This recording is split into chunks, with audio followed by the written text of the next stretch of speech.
Hi everyone, it's Valerie Gordon from Commander-in-Chief. Today on our live call, we talked about self-care during uncertain times. And if you missed that, I'd like to share the content with you now. Now, keep in mind, I am not a self-care expert. I'm a storytelling strategist, but self-care does play into our stories. But because I'm not an expert, I am not here to tell you how you should be feeling or what you should be doing. I'm actually here to ask you questions. That's what I do as a journalist. I ask questions because I believe you each have your own answers about what you need to do right now for your greatest self-care. So I've got 10 questions for you so that you can get clear on what you need most right now. And here they are. Number one, start by naming it. What am I feeling? Now, on the live call, we got a number of words like anxiety, fear, uncertainty, and confusion. And you can just feel the heaviness around those words. Why do we want to name it? Well, we want to, first of all, acknowledge the emotions that we're having. You are human, after all. And then make sure that we are separating the emotion from the actions we will be taking, because we don't want to lead into that future story from a state of anxiety and fear. So name it and then replace it. Ask yourself, how do I want to feel? What are some of the words that might come up then, or images? And so some of the words that came up on the call were optimistic, healthy, happy, positive, strong, determined, resilient, compassionate, calm, prepared, balanced, appreciative, grateful, and enough. And you can just feel the positivity and the power behind those words. So decide how you'd like to feel, and then you can plan the actions or the plot points around that word to get that feeling. We also ask the question, what do I need most right now? This is a picture of me and one of my cats. Whenever I sit down, she turns herself into a cat hat or a cat scarf. And yesterday when she did this, I had many other things I needed to do. But I did decide at that moment what I needed most was just to sit with her and get the love from my cat who only wants to be with me. Now, the problem with this question is sometimes our brains, especially if you're leading with fear and anxiety, can lead us astray. So you might say, what do I need most right now? And your brain might say cake or wine or hiding under the covers, not changing out of my pajamas. And so a better question to ask then might be, how can I best serve myself? Or how can I best serve my future self?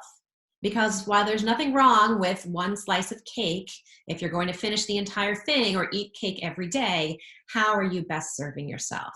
So I took this picture of a healthy snack I made the other day. Think about not just what you need to do in the moment to feel better, but how you want to feel tomorrow. And then as we look to seek out connections, ask yourself, who can I help today? Whether you're working or working remotely or checking in with family members, who can you help? Who can you support? And what can you do for them? Now, to not be to go in the wrong direction, we might want to start by just asking that person the question, how can I best support you today? Or how can I help you today? How can I be of value to you? We don't want to make the assumption that what we think we can do for them is what they need right now. So we start with the question of just merely checking in with them and asking them what they need. Ask yourself, what is something I can change or impact?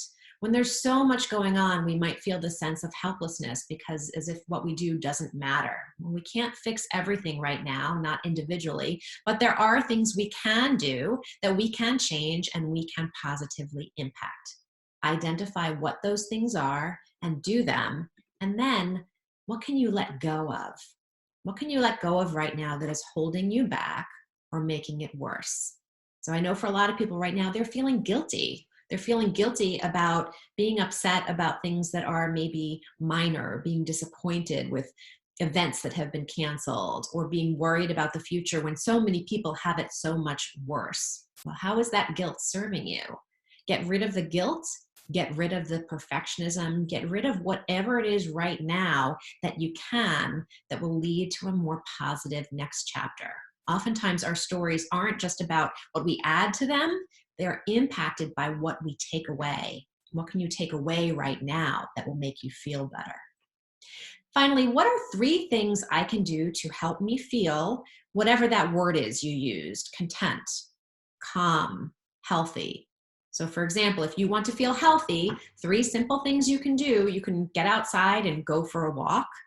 You can take vitamins or medication that you have that's prescribed, or you can cook a healthy meal. And you might think, well, what is that going to solve? Well, it's 3 things in the right direction, and healthy steps will beget more healthy steps. So start simply and add to them. Do 3 things today and another 3 things tomorrow, and continue that for 3 days and then 3 weeks and 3 months, and you'll have a whole new set of habits. Also, who can I reach out to who can help me feel this way? Think about the input you are putting in and the people surrounding you. If you are looking to be more optimistic right now, surround yourself with optimistic people, even if only virtually. Make sure that you are getting the support you need from the people who love you. And look for opportunity even in moments that seem bad. So this was me last week. I had a bad day. This was at the start of this. And this was me. I wound up in the tub with a glass of wine, a candle, and a book that's largely a humor book, but it does have life lessons within it. And from this bad moment, I found this wonderful quote that I will share with you. One day, in retrospect, the years of struggle will strike you as the most beautiful. We are all going through something now, but we might look back at this time as a time that we came together and led with compassion and found beauty and opportunity in even the bad moments. How do you want to show up for yourself, and who do you want to be in this moment? So here are the 10 questions that I asked so that you can review them and come up with your own answers. What am I feeling? Again, name it. Separate emotion from action. How do I want to feel? Replace that emotion with one that is more positive, calm, centered, strong, whatever it is. Use the actions around that emotion that you want to elicit. What do I need most right now? And how can I best serve myself and my future self with those choices that you make? Create connections. Who can I help today? And what can I do for them? Maybe by just asking the question, how can I help you? What is something I can change or impact that is within my control? And what is something I can let go of? Things that are not in my control. Finally, what are 3 things I can do to help me elicit that feeling? And who can I reach out to who can help me feel that way? I like this quote from author Anne Lamott: almost everything will work again if you unplug it for a few minutes, including you. Now, while we're all digitally connected right now, I want to remind you that you decide what input you put into yourself. So you can either add energy into your life, or you can add a lot of noise. You pick and choose what you're going to put in, and you can unplug as necessary. Plug into only what fills you.